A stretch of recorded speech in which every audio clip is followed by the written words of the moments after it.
Welcome, gentlemen. Welcome for call 5, I believe, of the Way of a Seducer online course, the rendition of November 2018. We had 2 calls before we started, then we had 2 themes, and this is the bonus theme on vision, on making a stand, on the power of honor. Starting today, we're going to do things a little bit different, as we announced last week. I'll get right into that in a second, make a couple of announcements. But before that, I want to give a little overview so you all know where we're at. So this is call 5. We had an extra month almost of dealing with preparations of structural solutions and of logistics, just to make sure you find yourself more often in the company of women that you really fancy. The only one who came a bit later was Maciek, but don't worry, Maciek, and to everyone else also, all of the content will be given to you afterwards as well. So I'll make a nice little curriculum, home study course, so you will be able to have that for the rest of your life, come back to those things and have light bulbs go off in the next 100 years or so. So we had preparation and we had the swerve by. I stressed the swerve by as a kind of a way to get into all of this understanding of where we're at, both in approaching dating and long-term relationships with women, but give you also a way to start acting, which is one of the pillars of this course.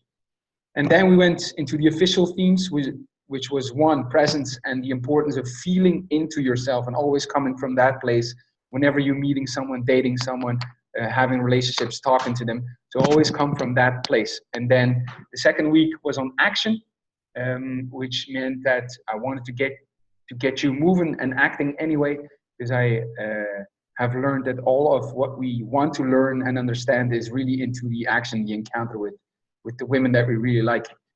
And then we have this extra week. We made a bit of a break. I had a bonus on this week with vision, making a stand and honor. And I wanted to introduce also Michael to you, his work and our friendship to you guys. So we explored it. It's not necessarily part of the course, but I wanted to give it to you anyway. So that's an extra week. Gave you a couple of interviews that's on YouTube, and also a worksheet that Michael gave to me, where you can start exploring your vision and start feeling the power of honor. So that's where we're at this week. I have seen that several of you struggled with it. Nate just told me also, and that's not abnormal. That's why we have the call also. But it's a good exercise in itself. And so today we'll go into that. We'll explore it a little bit more. I'll do a round table of you guys asking what you see as your vision, or what is the stand you want to make. And then we'll address some questions around the issue too. We'll have some stories. Michael will tell a story about the importance of making a stand. And what else? Okay, that will be the call. And at the end, we'll address also issues that we have not dealt with yet, stories that you want to share, and questions you still may have outside of this theme of vision and making a stand. That will be the call. I have a couple of new rules, as we said last week. This call we'll shoot for maximum 90 minutes, which makes it very important that whatever you say, guys, is bottom line. You share the number one thing. You share it succinctly and with fire. Because that's the purpose of these calls, that we check in with each other, see if everyone is still on board. We do not have time, nor is it a good place to go in all of the details. We can do that on the board. We can do extra calls for this, but this is a call where we check in with each other, where we bring our best energy and give that to each other. So that's the purpose of this call as well. One more thing is that I want to say before we go into the power of vision and making a stand. I want to repeat to you the stand I made for you this week, because it was revelatory to me and very it was very revelatory for me, and very liberating. And it will lead instantly into the theme of this week, which is vision and making a stand. It's my story on making a stand this week. Several of you announced to me and to the group, or spoke their desire or feeling that they felt like leaving, that they wanted to stop the course and go on their own for whatever reason. I heard several reasons, and I always have it with every rendition of the course. This happens, and I always struggled with it. I always struggle with it because I have very conflicted feelings, and I talked with Michael about it, and it was very clear that I didn't have a place to stand. And we talked about it, and all of a sudden it hit me that I was gonna make a stand. And so I made a stand for you. I made a video where I said that I will be the one, I stand for being the one that will not leave you behind. In the face of anything, you can throw anything at me, your desire to leave, you feeling that it's not working, you feeling depressed, you not having a clear vision for the future, whatever it is, I make a stand for you that I will be the one who will not leave you behind, which means I will do everything in my power for the length of this course to keep you in the course. And I say it with a smile because I never thought of how powerful it would be. I talked with Maciek a little bit about it, but it's incredibly liberating for me to say and to announce to you guys that I'm that guy, because now there's no more discussion. I no longer have to deal, as I said, with that part of me, maybe that darker part of me that wants to almost like that feels abandoned when someone wants to leave, that feels betrayed in a way. Also the guy who gets angry about it and just wants to kill you right there and leave you behind because we have more important things to do. And so that was part of the feelings that I have around it. And I talked with Michael about it, and we're also doing a leadership thing. I'm learning about leadership, and he talked to me about what would be the most powerful way to show up as a leader. And all of a sudden it hit me, to be that guy who won't leave you behind. And so that's an example of how standing for something or making a stand for something can be extremely liberating and compelling, because I instantly felt it. And so it's in that sense also that we talk about vision and making a stand this week, you pertaining, for example, with women. Before that, we'll hear also the story of Michael, but I wanted to say, I wrote it down and now I forgot, but I wanted to say, this I want to say too. I want to add to the stand that I made on that video for you guys, and it is this. I will also make a stand that I will continue for the length of this course to bring you my best energy, and that I will continue to bring you my best work, my best notes, my best questions, my best theory, all of that. For the length of this course, I'm 100% committed, and I make a stand that I will keep giving you my best, whatever you throw at me. So I wanted to make that clear, because I was thinking about it during the week, and it makes me feel very good to say that. There you go. I hope that resonates in some way and also clarifies for you guys what could be, what it is making a stand, because maybe vision could be a little bit too daunting and too far away. And making a stand is something you can do the here and now in anything that you feel conflicted about, and anything that you feel you're faced with mountains. For example, in your dealings with women, find a place to stand in the encounter, in the dates, in your relationships, and it will be very liberating and compelling. Okay. Right. That gave me a thought, which is, it seems like they're very connected, to making a stand and vision. Like if you know your vision, you know what you stand for. And by seeing what you want to stand for, that also tells you what you really care about. like what your values are, maybe what your vision should be like. Yeah, that resonates with me. The way I see this vision is really something in the distance, and making a stand is like that step towards it in a way, you know. And the vision, clear as it is, I can step towards it. It also can show up as I take a stand. So yeah, I resonate with that. I have a chat here with someone. I'll check that. In the meantime, I would like to, before I do a round, I would like to hear from Michael, because I know he has a couple of great stories of how it looks and how it feels like and what's possible when you're making a stand. Yeah, thanks, Hans. You know, when you started to express like your stand for everyone, I'm pretty sure all the rest of us felt it, but I felt it. You know, it's definitely inspiring. It's inspiring to just say it again, and that it's like announcing who you are. And something about taking a stand, it's like there's something about it that redefines who you are. Like, this is how you can know me. In the face of all of this, I'm the one who's standing here and I'm not moving. And it's so powerful. And it can, done correctly, can really bring this tremendous power, this sense of honor, and this sense of like, it doesn't matter what, you know, like what the guys do in the chorus and what feelings that might bring up later. This is who you are. So it's very much like an identity thing. And as you were talking, I also remember Batman Begins. I don't know if you guys saw. Did you guys see Batman Begins? Long time ago. There's a point in the movie where Batman he's like Bruce Wayne. He's out like as a playboy, kind of in disguise as Bruce Wayne, right? And he's out with some models, and they've been swimming in a hotel pool and whatever. And he walks out just as his childhood sweetheart's walking in. Who she's the DA of Gotham.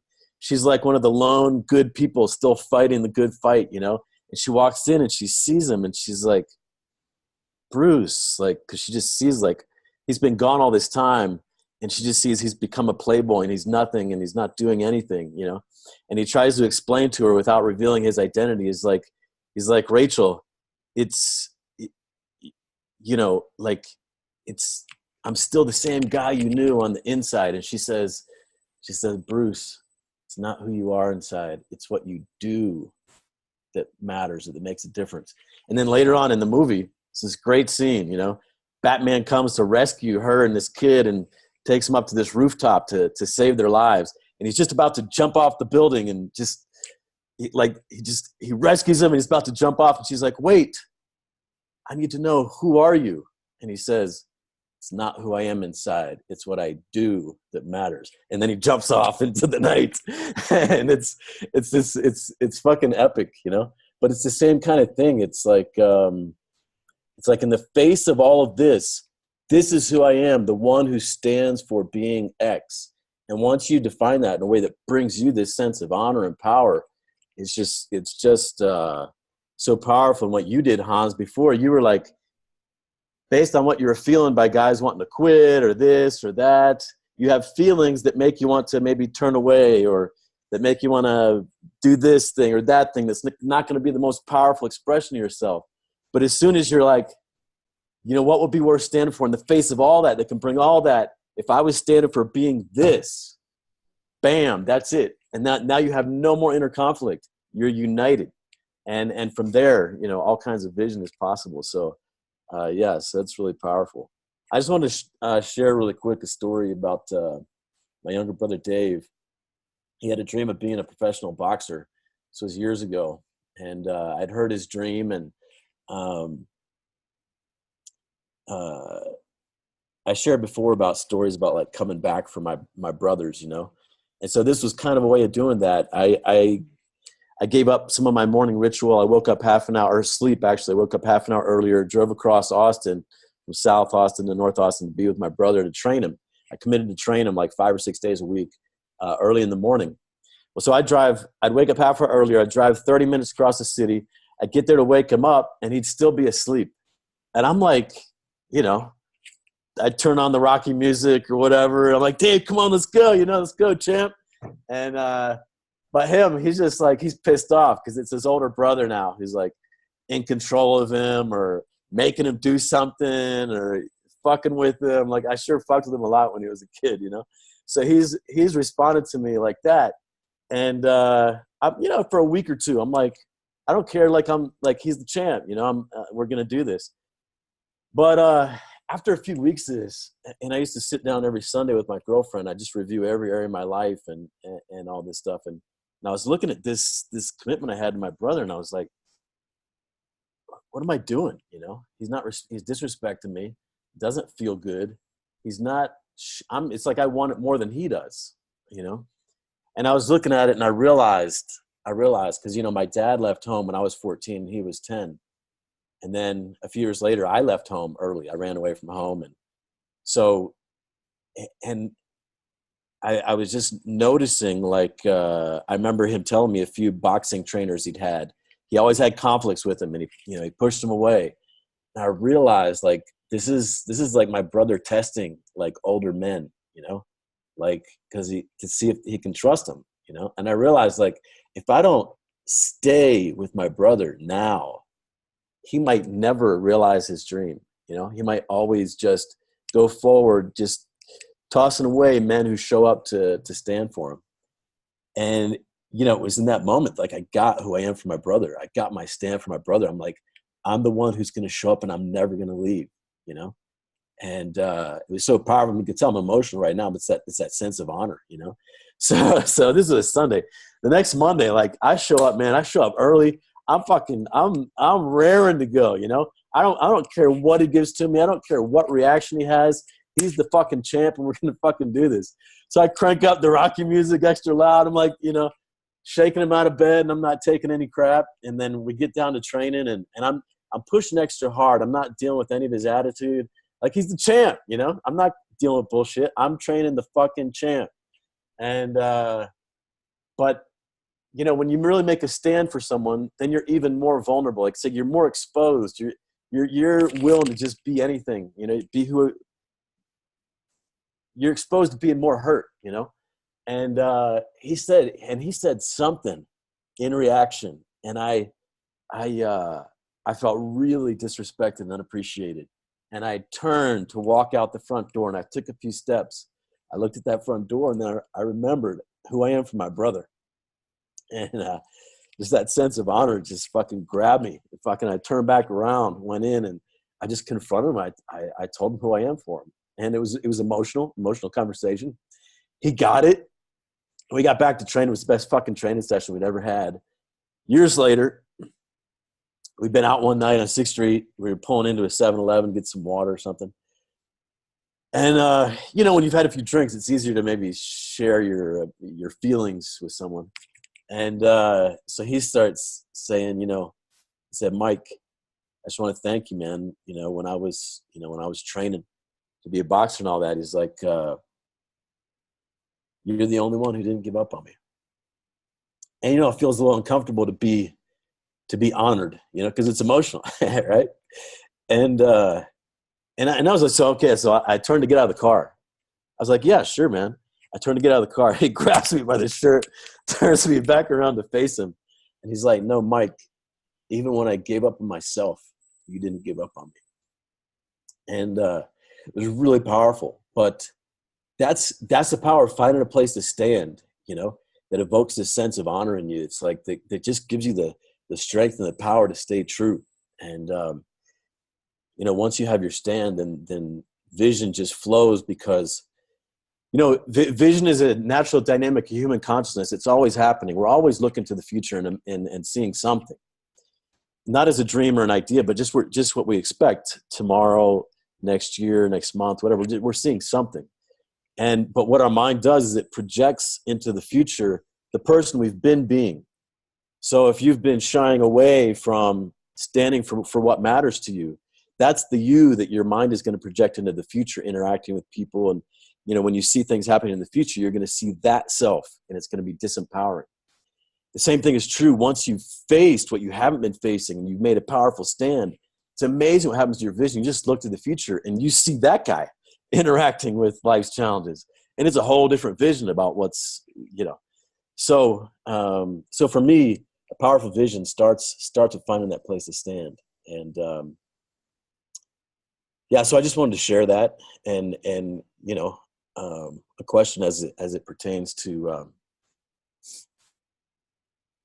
yeah, to who we are with women could be, you know, like if you faced everything inside of yourself, everything that could come up by you standing for being the that ideal man that you want to be, if you like, what would be worth standing for to face everything, or what would be worth standing for being to face everything and see it through, not just this course, whatever course after it, whatever, you know, emotional woman, whatever, you know, whatever bullshit comes your way, like what would be worth standing for? And it's not necessarily like you can always just put your finger on it, come up with it in a second, but it's a, I just leave that as an open question, not like you might not have that yet, you might not have that on this call, but I just wanted to open that up as a something that is worth searching to find, because it can give you the power to see through. That's pretty much it, Hans. That's what I wanted to share. Great. Go ahead, Jens. Yeah, I liked it very much. It was a really amazing story, almost like in a Hollywood movie, but actually from real life. So.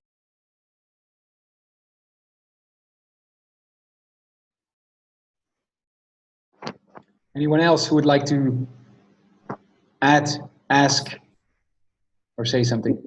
People always ask if my brother became a professional boxer and lived his dream. He didn't, you know, but that doesn't matter. It doesn't, like, I have inside of me who I am for my brother, and it's never going to change. And so it's really powerful. And I think that's the point. It's not the end goal. It's not having exactly what you want with all these women or this or whatever. Like, what's even more powerful is having like that sense of like, this is who I am. I have a question. Yeah. Because I think it's very, very inspiring. But isn't there a point where, like, would you say that your feeling of honor can deal with any level of fatigue and frustration? And, you know, isn't there like a tug of war somewhere between your feeling of honor and like, fuck this, you know, like, where's that point? And also, like, over time, you know, you got to make a formula that says feeling of honor versus, right, resistance during time, no?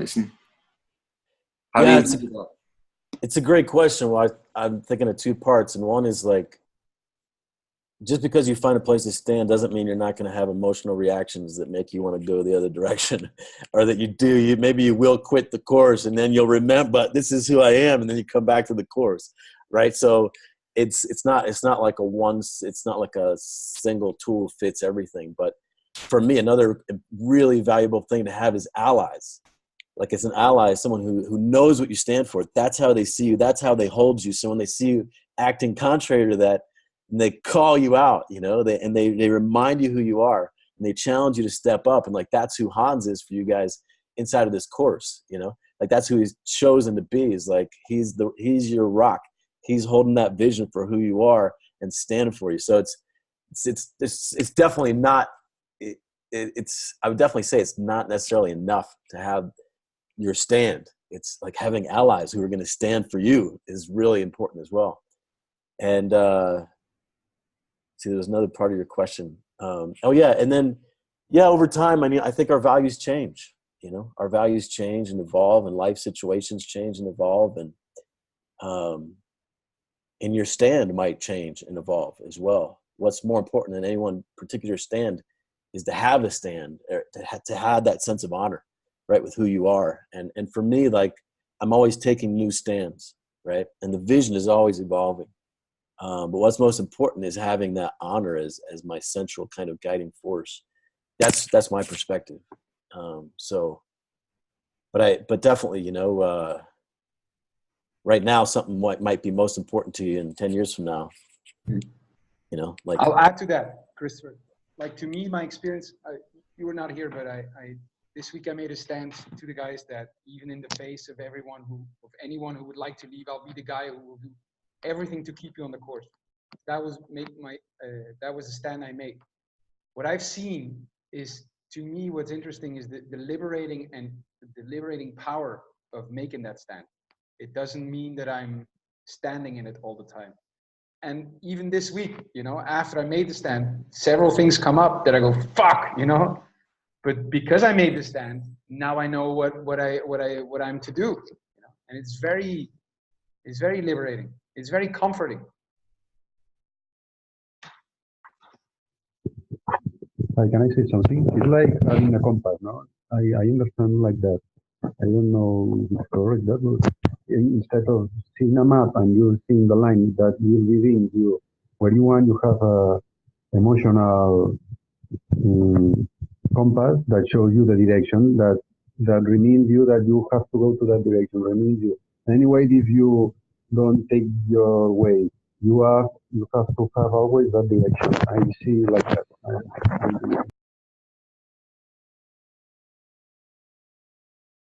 That was very muffled for me, and I couldn't see your mouth, and I couldn't make out what you were saying, Narcisse. I'm saying that I see that like a compass, not like a map. In a map, you see the point where you want to go and the direction, and with the compass, you go in one direction that is feeling that the direction that you see that is correct. You know what I mean? The difference between the map and the compass. I see like a compass, an emotional compass that you see where you want to go. Yeah, I think I got what you're saying. I mean, for me, that's what honor is really. It's like a compass. It's that internal guidance system. Like me, I don't have like religious beliefs or beliefs in general. I don't like a lot of people choose how to guide their life by coming up with conclusions about the world is this way and that, and this is right and this is wrong. More, I ground myself in self-honesty, facing reality, and then that sense of honor. You know. I think I don't know if I answered your question.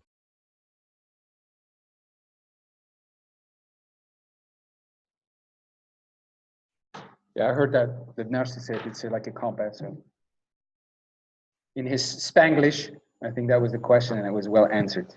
And Narcisse, for future, and as we agreed, and I say it always to the others too, be in the screen, have good light, and have a headset. Have a headset so we have less noise. Okay, is there someone else who has a question about it? Before we go, maybe do a round table and see how you did the vision exercise this week, if you want to share that. All right, then we'll go to, I'll go around, and I see Nate first on the screen, and he said just before we went recording on this call that you had some issues with the exercise. So I think that's a great place to start.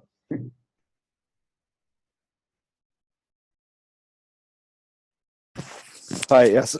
So I'll talk about how I attempted this exercise. I started this morning. I woke up, but then around 2 hours ago, and I couldn't get to step 2. I feel like I can't really access, and it frustrates me. I can't access the emotion when I'm not in the context of it happening. So I mean, this has always frustrated me. Like I've tried guided meditations, and you're supposed to go into the step down the stairs and sit into the your hot spring, and you'll find your place, and then you'll find I never could do that. Like I don't have the focus, and so when it came to feeling the fear, I can't honestly move to the next step because I don't feel that fear. And so, for example, so what I wanted, was, I want to just feel not only the abundance of women around me, but also like that it's the most accessible thing, it's the most available thing, and to a few percentage of the population in this world, of guys in this world, it is such an accessible thing. It's like, oh yeah, it's not a big deal. You just go up and you do your shit. And so so that's what I wanted. But then so the mountain for me was, so one of them was, so fear number one, if I were to go up to her, to the woman that captivated me, my one fear is that if she looks at me and gives me that look that says, all right, bring your shit, I don't have what it takes. I don't have, the preparation to just lead the perfect thing. And, so what I feel from that fear is when she expects too much that I can't give, I feel embarrassment and inferior. I feel normal men provide better. They're natural at this. I'm not. I feel separated from the world and I resent everyone. And so another fear I came up with, but I couldn't really feel it in the moment, So I tried another fear, which is, whenever I have a plan or an assignment that Hans or whoever gives me, I can't execute. Again, I feel the same resentment. I feel everyone else can do this except me. I feel like I've failed and I feel like I'm not worthy. I feel distrustful to show myself to other people. I feel useless. Actually, that one was a little stronger. So I feel useless. I feel like, I can learn all this stuff, but I cannot apply or execute it. I feel cowardly. I feel like if I really spoke about what mattered to me, that I will get a reprisal from the other. And I think this is the best I could do. After all that was, I feel weak, and, I feel this disappointment and sadness towards myself, and that the world is this amazing place and I can't, be a part of it. So so the thread is being separated from everyone else whenever I face that mountain, and I can't seem to just let go and just be, just just be easy and happy and all that. I make it a big deal. So that's as far as I could get, but I don't know how intensely I should feel that to move on to the next step or not. Yeah, it's a great question. I noticed there are a few points when you were talking where you said I felt that more, and then at the end your voice kind of got slow and a bit more quiet. I don't know if that was a feeling of resignation or something, but those are two things that could come up. Let me just the idea is imagine the many things that could come up, right? Like imagine you really try to get great with women and it's 3 years in, and you're feeling like I haven't made much progress. What would that feel like? Right? Imagine other scenarios that could come up that could throw you off of your commitment, right? Keep going. So you've got a few, but just keep adding to that list until even just by maybe just logically looking at that list, you're like, I don't know if I want to do it, where it's like, there's a lot here. So you don't necessarily need to be feel this intense fear, but you can have a sense of overwhelm just looking at a to-do list for the day. You feel like you don't even know if you can get it done. Right. So that, something that's kind of just hits you like, I don't know about this, man. This is a lot to take on. Some of you guys might have had the same reservation just signing up to this course, because I think it's pretty big what Hans is saying is at stake here inside of this course, what's possible. And he's asking for us to put a lot on the line and all that. So if you guys had hesitation or reservation about even signing up to this course or continuing with this course, that's part of the mountain. Those same feelings, right, could knock you out of the course, which could knock you off of your commitment to be a great seducer, to be great with women. And those same feelings in a different context, some other course about women or being a great man or some other situation with a woman, that same feeling could come up and just knock you off of who you are. So just try to build that mountain a little bit more, make that list bigger until you're feeling like, man, I'm not quite sure I even want to do this right now. Does that make sense? Not quite sure I want to climb the mountain or keep doing the exercise. Okay. Yeah. Okay. Yeah, because so for me,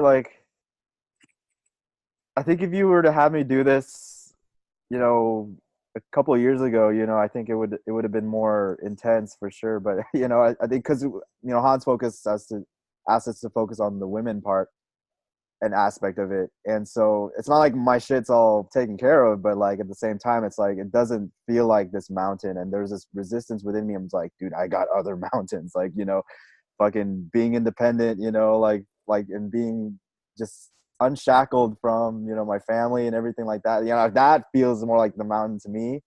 But yeah, I wanted to focus on women and, you know, just doing this. And I think I've had some experiences that like made me more of a believer in a way that I can do this. But at the same time, you know, it's still there, because when, you know, I don't think it has anything to, is less to do with the women itself, but just more like Hans gave me an exercise. I got to do this. Like, I got to do the sword by, and I got, you know, but man, why can't I fucking do the sword by? You know, I get more frustrated with that than just like talking to somebody. And, you know, so maybe it's there. I don't know. So I'm lacking the clarity of even what the mountain is at this point. Well, yeah, well, you could make the dream more encompassing, right? It could be that man with abundance with women, but that probably also includes you being independent from your parents, Yeah. and being a certain level of financially stable, or have confidence in life in general, right? It could be maybe not just this area with women, but these other things are part of your mountain, right? I mean, it's probably gonna be hard to be dependent on your parents, for example, to whatever extent you are, and have this abundance with women, right? So you might add that in there. Does that make sense? Okay. Yeah. Yeah. And then it's like, and then once you have this big hairy mountain that's like, fuck, man, this is a lot, you know?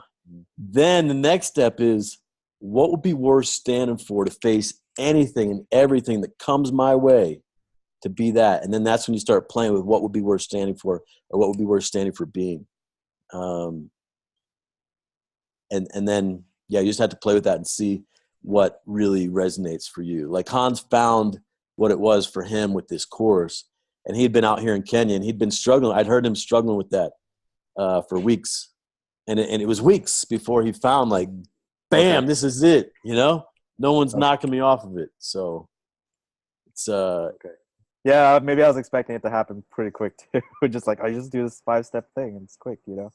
yeah. All right. Yeah. Thanks for sharing about Hans's thing. Like, I didn't know how long it took him, so it gives me a bit more. It changes my expectations on myself a bit also. I'll tell you that the whole process of like making a stand, like, yeah, it's for weeks. Like, I try to have people commit to being extraordinary with women, and hold that commitment. And then I'm looking for ways to make that part of the like, say, the sign up process without people like being scared of it at the same time, you know. And then I have my own reactions towards it, you know, whether someone is committed or not, and all of those things. And it's very unclear to me. And I get clearer and clearer on it, like how to speak to someone, and how I spoke to each one of you before you got onto the course. I talk about it, the commitment, and I'm asking now, are you committed? You know, I'm asking now also, do you see in me someone who could help you in it? And so it's a way of dealing with it and finding a place for me to stand, because it bothers me since forever. And it's clearer and clearer for me. And I just want to say, Nate and everyone, it can be really simple. Like, it really can. If you find you build out that mountain more, you might go to the next step, and then it starts all coming together for you, right? It can be simple. So. Okay, let's, the audio is quiet for me, sorry. Let's check in with Maciek. He's next on my screen. He shared something with us, with the group. I'm happy you're here, despite the fact you had a shitty week and you feel depressed, as you described. But I want to check in with you. So how are you doing? What did this week do for you? Oh, I'm not even sure where to start, because, like I said, my week has been difficult. One of the things is that there's this woman that has been in and out of my life for over a year now. Yeah, that's very, very emotional for me. because I have strong feelings for her.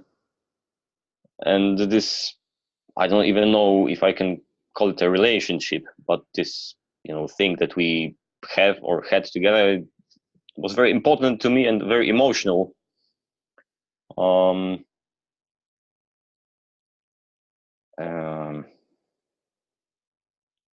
so what happened? We started dating about over a year ago, and there was a period that I didn't see her for 4 months at all. One day I just got pissed off. I stopped contacting her, and after 4 months she showed up at my door suddenly. So I thought that she really loves me and I'm important to her. And since then it's been a few days good, then bad, then she gets angry with me, leaves me, then she comes back, and yeah, so I just don't know what to do in this situation. So I would say that has been my main issue at the moment.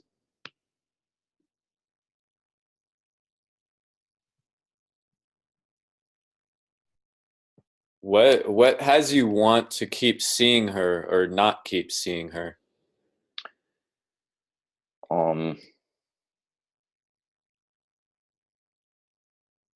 The thing is that we have a lot in common. Like, we have similar interests, and I don't think I know any woman that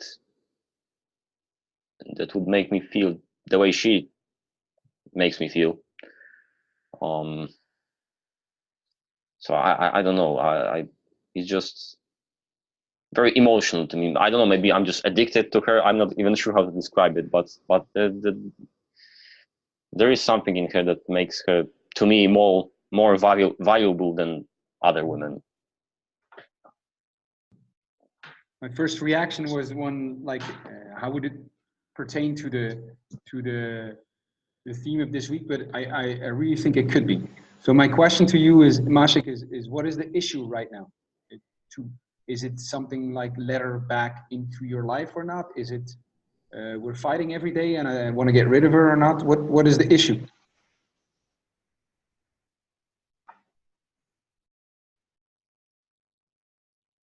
I think that the main thing is that I would like her to start treating me better, with respect, and I'm not sure how to achieve that, because to me it seems that she is sincere, that she really cares for me or loves me, or she has strong feelings for me.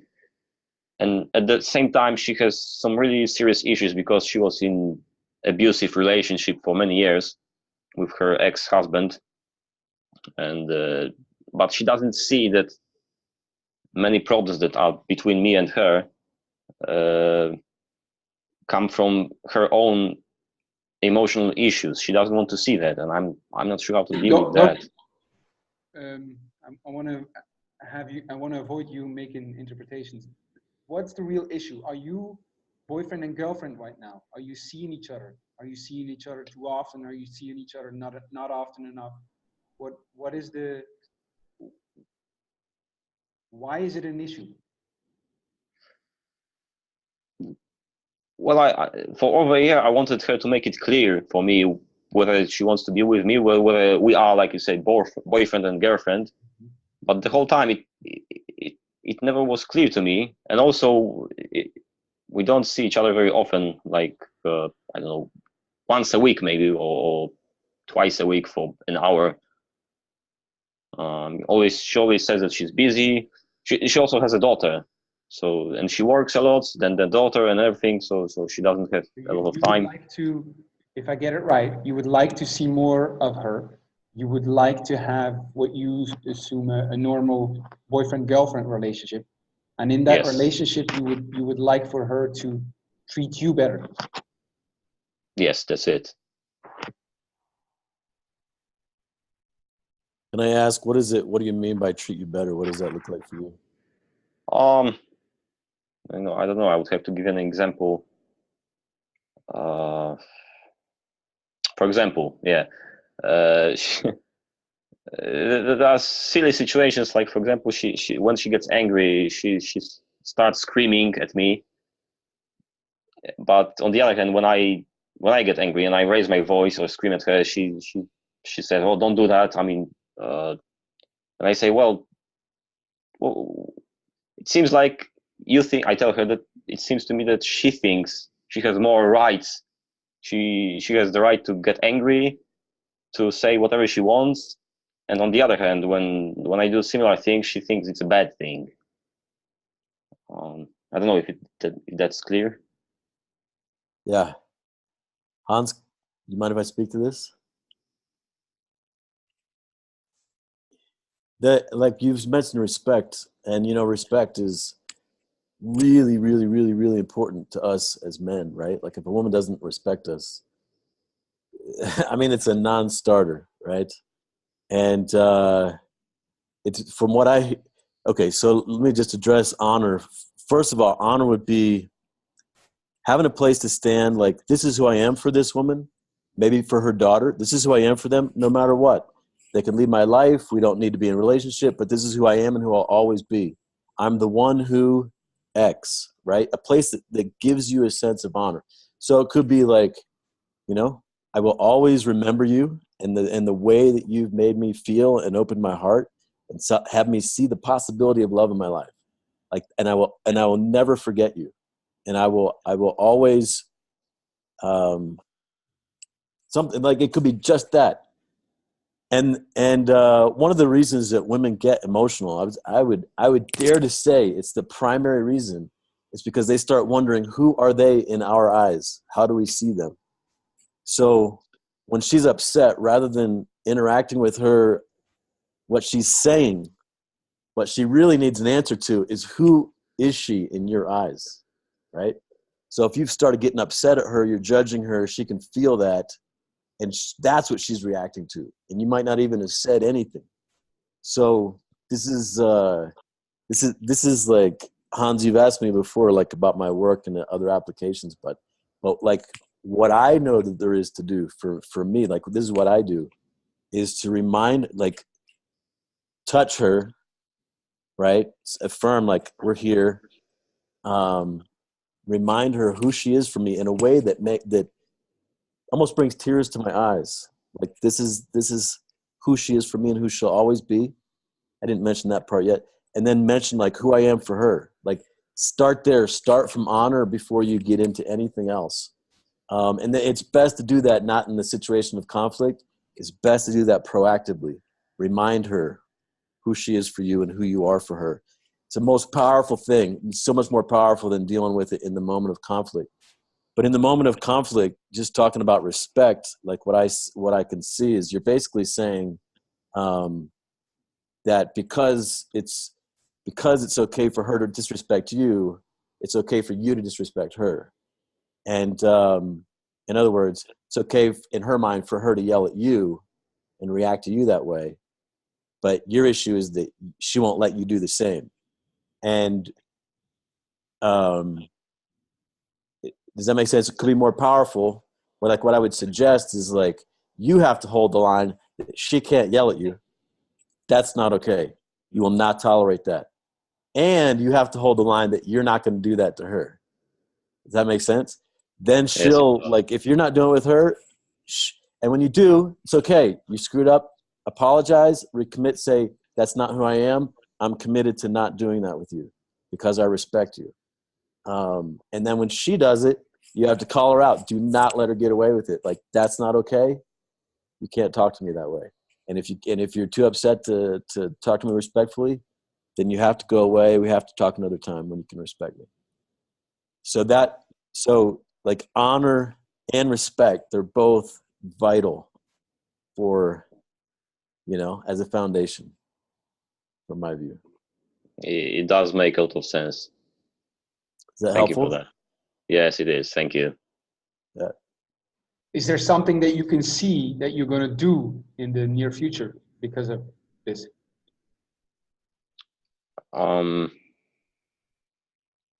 Yeah, what Michael said, that from what he sees is that she wants to know who she is in my life, and maybe I wasn't expressing it clearly to her, who she is for me and who I want to be for her. So I'm not even sure if where it will go, but I'm not even sure if she still wants to be with me, because again, we had a fight not recently, and but if it comes to conversation with her, so one thing that is, yes. Sorry, I just wanted to clarify something. It's all right. When you do express who she is for you, this is not anything that depends on her agreement or approval. This is what you say, that who she is in your world, that touches your heart, who she is for you, that she'll always be. That's who she is. And she doesn't have any, it doesn't matter what she thinks about it. It's like, that's your statement. And then who you are for her, it also doesn't depend on her. It's like, who I'll always be for you is this baseline. It's like you're grounded in that, and it doesn't depend on her. It's just your stand. Does that make sense? It does make sense, and yet it's difficult for me, because it's easy for me to get frustrated and angry, and when I feel rejected, it's very difficult to be the man that I want to be for her. You know what I mean? So that's my difficulty. Yeah, that's where having that stand can help, because it can really transmute that feeling of rejection into honor. Like, you heard my story about my brother. I mean, I felt extremely rejected by him and unappreciated, disrespected. Turned to walk out that door, and then it's like the emotion of honor hit me, and I walk right back in. Honor is a really powerful force. It can be in your life, and it could be in this relationship as well. So, and what's really powerful about it is, like, there's nothing that depends on anyone else agreeing to it. You have your honor. This is who I say you are for me. That opens my heart, that touches me. That's just what it is. This is who I am for you, that brings me a sense of honor, and this is my stand for you, and this is how it is. And then respect. These are the boundaries I will not cross because I respect you. These are the boundaries that you cannot cross because I respect myself. And when it's all you, and it's so much more powerful, because right now I can see that you're feeling something, and then you're reacting to the feeling. So too much is depending on what she says and all this, and what you want to rely on. Sorry, Hans, I'm just sharing completely from what I would. This is great. I want to hear it. It's all dependent on you, and what she can be pissed off about it. She can disagree about it. She can be in love with you about it. Whatever. That's up to her. She's gonna do all this anyway. But you're like, bam, you're the rock. Does that make sense? Oh, it does. Yes. The difficulty, like I said, is, for me, it's very easy to react to what she does, what she says, whatever. And from what you say, I understand it shouldn't change who I am, but unfortunately it does. So I guess that's what I need to work on. My experience with this is this: when you proactively make a stand, in the future you react way less. You become way less reactive because of making that stand. Like, I very relate to Michael, and I think back of all the times I constantly, when the women that I'm in a relationship with, I sit down with them and I tell them how I want to be treated. Basically, I tell them, I love you exactly the way you are. You don't have to change anything. I love you exactly the way you are. If you want to, and this is just my guide of how you can make me happy, or how you can spend more time with me, or how I tick. I'm just showing you this. This is what I resonate with. This is what I like. This is what I don't like. I don't expect it from you, but I sure expect it from the people in my life. So if you want to be around me, if you want to be with me, spend more time with me, I'm giving you the manual. I'm giving you the manual. If I'm a TV, this is how I function. you know? So it's up to you, you know, whether you want to use the TV or not. And I'm fine either way. I love you. And I say that literally. I love you exactly the way you are. You don't have to change anything for me. This is what I thought of when Michael was telling, that is really like me making the stand of how I see a relationship, how I want my relationships to be. That's really great, Hans. Maciek, I would just say, like, take a long-term view on this. Have your mastery and what you learn from interacting with this woman be way more important than this particular relationship. Maybe it'll work, maybe it won't, but value your what you learn here, and go play. Feel free to fuck it up, but experiment and have your mastery be what you're getting from this. And but hold yourself. Like, if you violate your terms of you're disrespecting her, don't let her call you out on it. Be the first one to call yourself out. And if she does call you out, apologize and say, "You're right. That's not who I am. I'm committed to respecting you." And then call her out. I'd really love to see how that goes. But there shouldn't be any argument about it. Like, from my perspective, there's no argument about it. If she doesn't respect you, she's out the door, off the phone. There's no if she keeps disrespecting you and having an argument about your boundaries, that's not okay. She has to go away until she can respect you. Do not argue with her. That's what and because that's what gets all the real reaction and emotion and fighting, right? Don't do that. Does that help? I like that. I see strength in what you say, and I do like that. It is helpful. Thank you. Good. Hey, can I add something? Yes. I think it's this honor concept is so great. I think it's fantastic, and I think it really also feeds into what masculinity is supposed to be in a relationship, you know, because the woman is actually, I think she should be freaked out. I think you should, you know, I think her role is a bit to be that ocean, to be the emotions. You know, we forget that as men all the time, how emotional women are. And sometimes they don't mean what they say, but they say what they're feeling. And the feeling is a very fluid thing, you know? So, which makes the honor concept makes very clear that you need to be stable and she needs to be flowing, you know? And I actually really, I read this in a David Data book, but I think it's so true. And I had a girlfriend I did this with, because she would freak out. She was very like impulsive, and I would always just laugh at her, you know? I would laugh at her, smile at her, hug her, you know? And it worked great. She would break up with me. I would leave smiling. She would come back all grumpy. I would welcome her into my life again, smiling, you know? And David Data talks about this, and he says that a woman who's angry is angry because she doesn't feel loved. And the only way to get her out of the anger is to love her out of the anger.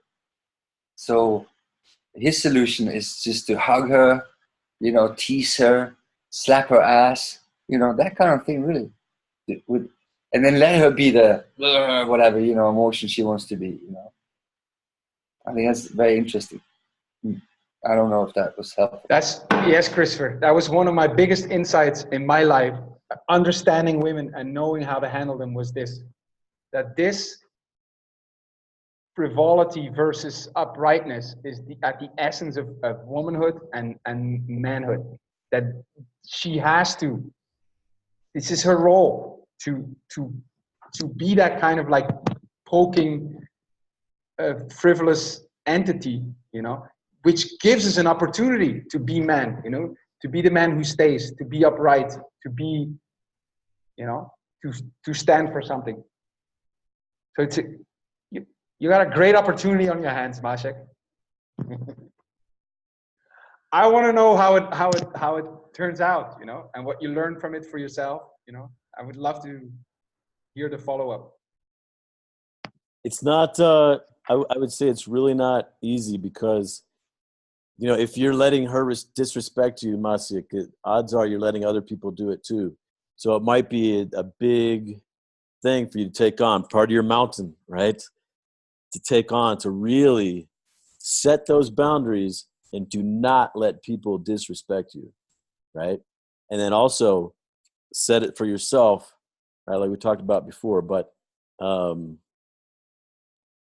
if you're not used to holding that line and not letting anyone disrespect you, it can take it's definitely can take a lot, to make that shift. So I would also say if you don't master it in a week, don't be down on yourself. It's a mountain. It's going to take some time, but it's you need that. You need that respect. It's huge.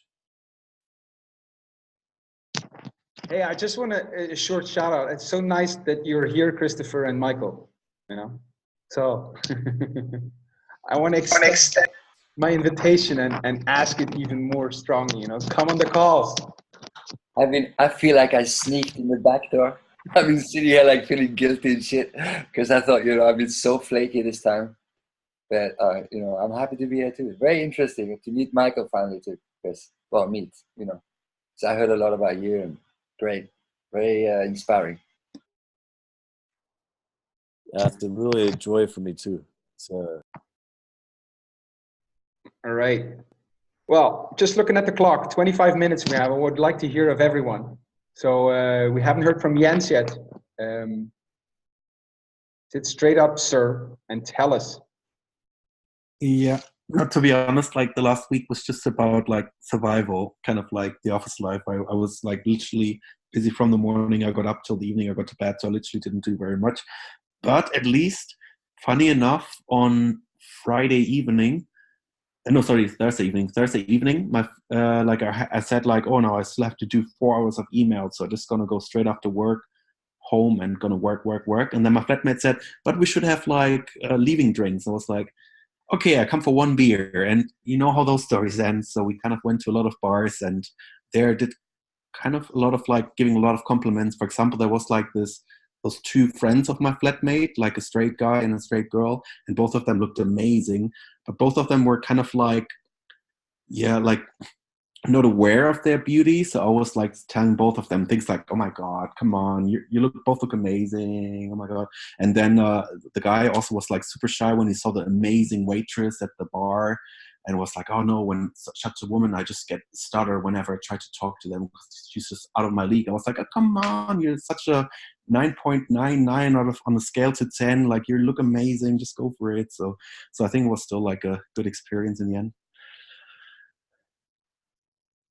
So what I hear is step by step, you're getting out there a little bit more, overcoming the... I'm defrosting a bit, because before I was always kind of my own world of like, oh God. And now I'm like a bit, whatever, fuck it, even without alcohol. Did your friend end up talking to the waitress? No, unfortunately not. Oh. I think he needs Hans's course. I hate the good-looking ones. Piss me off because they're the ones who do the least. The guys, good-looking guys. I mean, exactly. Like, if you're there to show what you like, then the kind of like Hans course, I think, already told us a bit. Like, there's so many other factors of attractiveness, of like having a cool aura, having like dreams, passions, like really touching the soul of another person, that it doesn't look, that even if you don't look like a model, or even if you look totally average, or even if you look below average, if you just go for it and fascinate a person with your personality, you can achieve way more than you would ever think. Right. But it's that moment when you see the good-looking guy, your friend, and he's just like, look at them. Do you see all these open doors? What are you doing? And he's like, and he doesn't believe in himself. That's, for me, that's the frustrating thing. Yeah, no, yeah. Wow. Frustrating for yourself.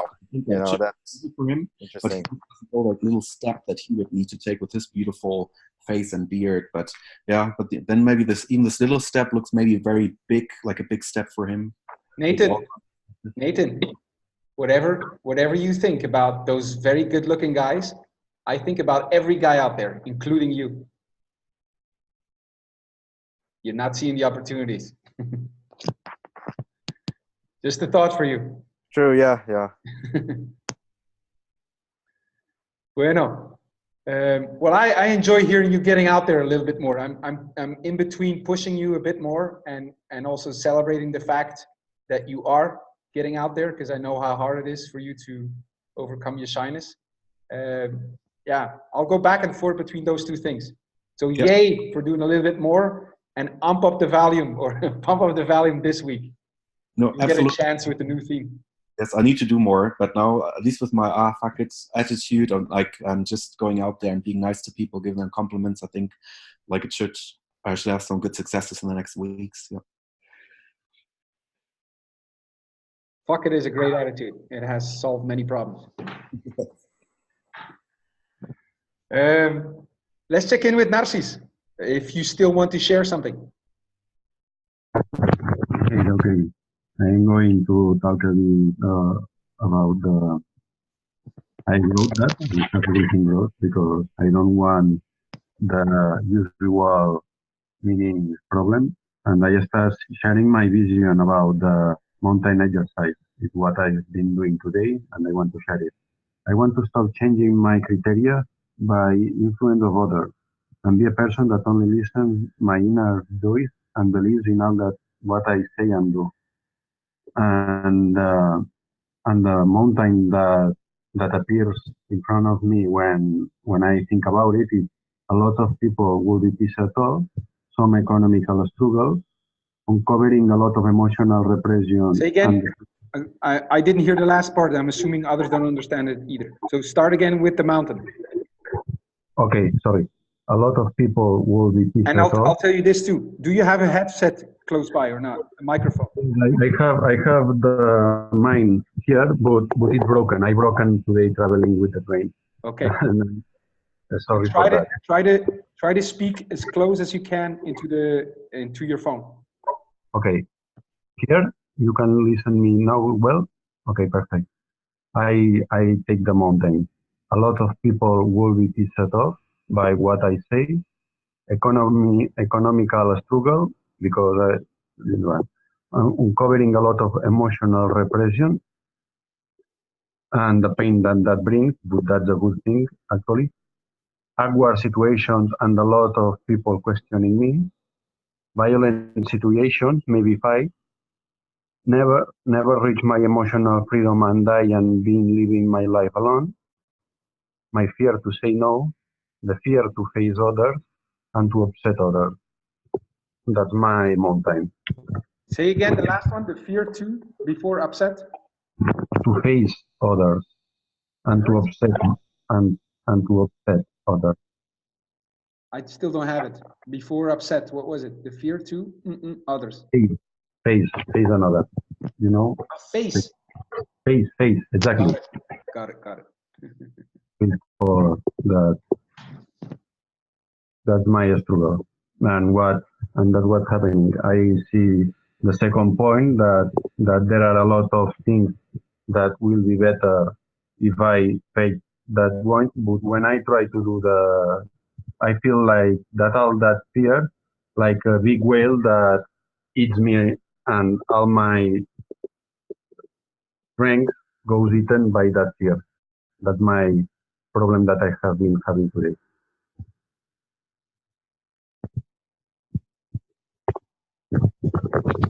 So you really feel like your mountain is really, really big right now at this moment already. This moment, yeah. Really, really big. Overwhelming. So for you, have you played with ideas about what would be worth standing for to stay the course, climb the mountain, and never turn back? Yes, I've been doing that vision that this is the next step, and I know that I will be really better with myself. I will respect myself. I know that I will be doing what is correct for me, and I will be free of my need of approval from the others, and others stop to intimidating me, and that's probably the most important thing is that I will be able to know what I really want for me.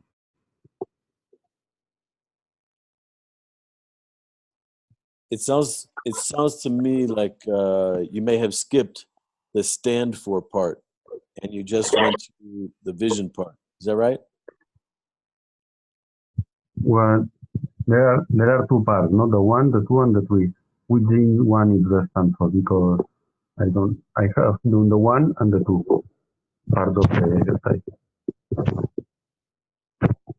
The one is right. Face the What's your mountain. mountain? What would you have to face and the feelings that come up, right?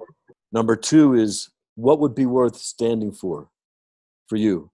What would be worth standing for being that evokes this deep sense of honor, that this inner yes?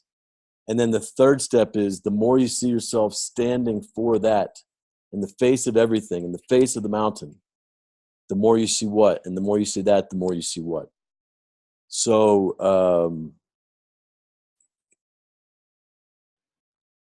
can you go back to read what you have for the second part again?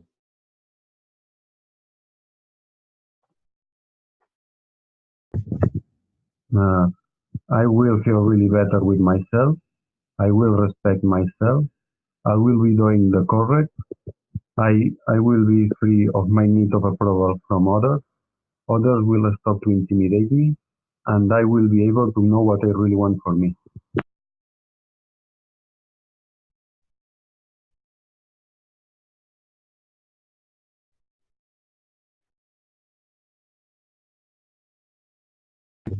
Your microphone is silent. I was muted there. So you can hear your values in what you said, and you could turn those values into some expression of a stand. Like, it would be worth standing for knowing myself as an unstoppable man. It would be worth standing for being a man who never gives up and realizes his dreams. It would be worth standing for being freedom itself. Maybe you get a sense of where we're going here, but these things are, I'm just inventing things right now, but what really matters is how it feels for you on the inside. So if we go back to the example for me, like for my brother, for me, it would be worth standing, like facing everything with my brother, to be the one man who stays and never gives up on him, right? That's what evoked that sense of honor in me. And so you have to find that for yourself, something that evokes that sense of honor. And then you go to the next step, which is the vision.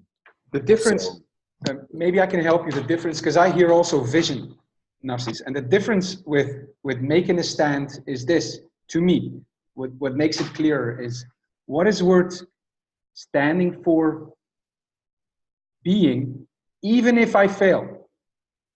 Like on this journey, and you imagine that you're like, you could fail and not get it.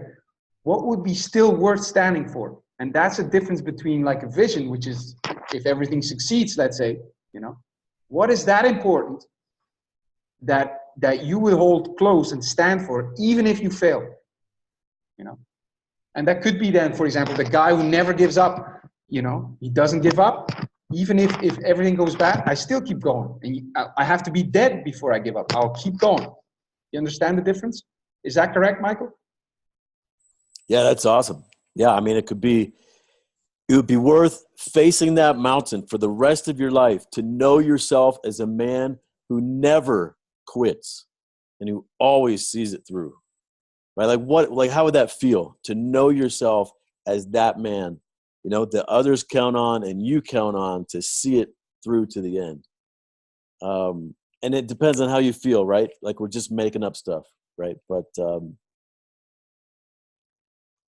can play with that. You can get some ideas from others as well. But Entiendes, Narcis? You get something from that? There was that extra video you shared, Hans. I don't know if you guys watched it, but my business partner is on the second morning of a 5-day climb up a glacier, and he's got bad feet. He can't feel his feet, and he's already got all these beliefs that he can't do it. He's always telling himself, I can't do it. And he called me, and he was about to quit, And on that call, what I did is I presenced honor. I reminded him who he is. I spoke about what he's been facing and standing for, right? And his tears streaming down his face. He gets present to honor. And then he finds like what's like another way to express your stand is like, well, we've talked about it on this call, is who are you for your people, right? So he talked about who he is for his tribe, the people who are also have diabetes and obesity. And it was powerful, man, but you could feel the honor. And then I gave him another exercise. I had him stand up on his feet, place his hand on his heart, you know, and take a stand like as a powerful, but you feel it, man. And then he's like, all right, man. All right. And he puts on his glasses. He's like, I'm out here. And he goes and takes on the mountain. But it's something that you can do in the moment as well. It's not like you need to like do this big introspective thing to find this one thing that you're going to stand for the rest of your life and like that, decide that, and that's it. For me, a stand is in the moment. Like I'm always taking a stand. I'm always choosing, this is who I am for so-and-so. So anyway, I hope that helps. Poco a poco. Every day. We have 10 minutes. We went around the group. Isaac is here too. He's been enjoying the call. We've been talking a little bit in the background. Isaac, is there something you want to share? Or are you cool?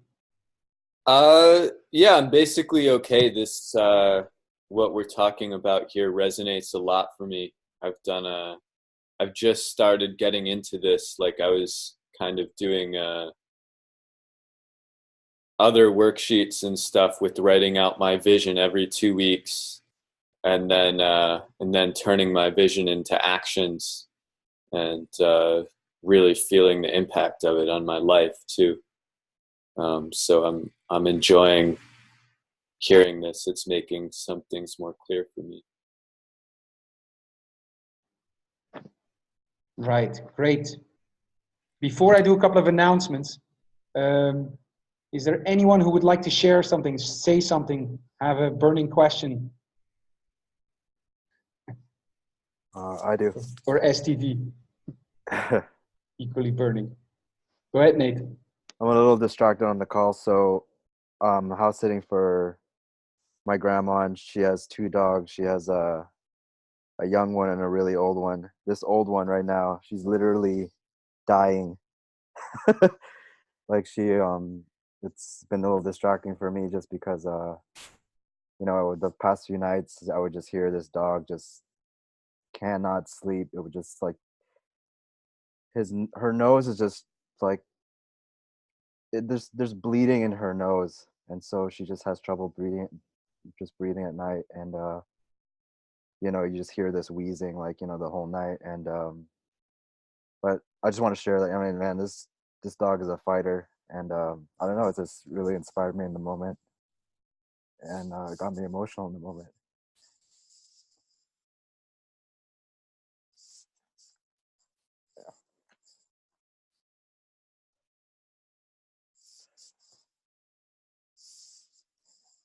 I don't know, it's pretty cool.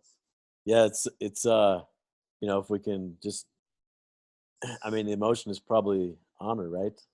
And that dog standing for something, you know, standing for something, and noticing that it inspires you. There's probably something about that could be what your stand is, Nate. You know, to know yourself as a fighter, to be a fighter. You know, I mean, you have to say what that is for you, but it could be a clue. The fact that you're emotional there's something there that you see that relates to your situation, I would suspect.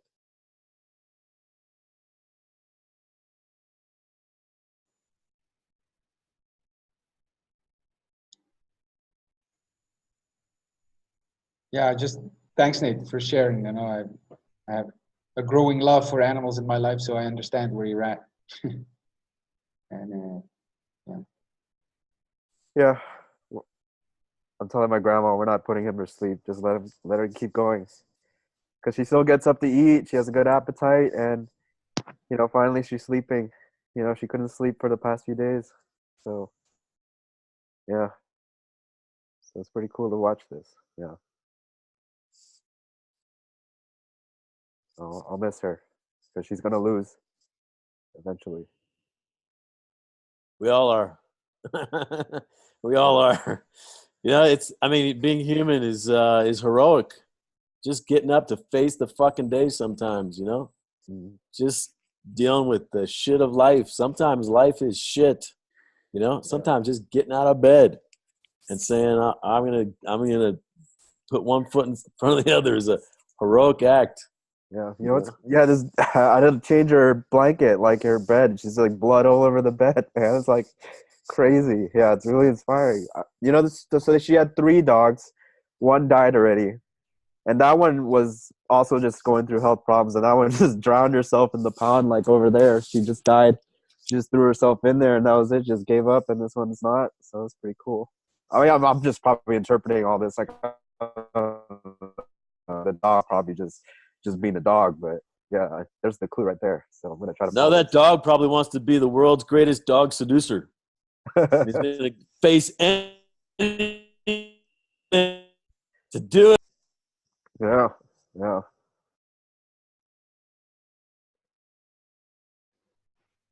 Fantastic.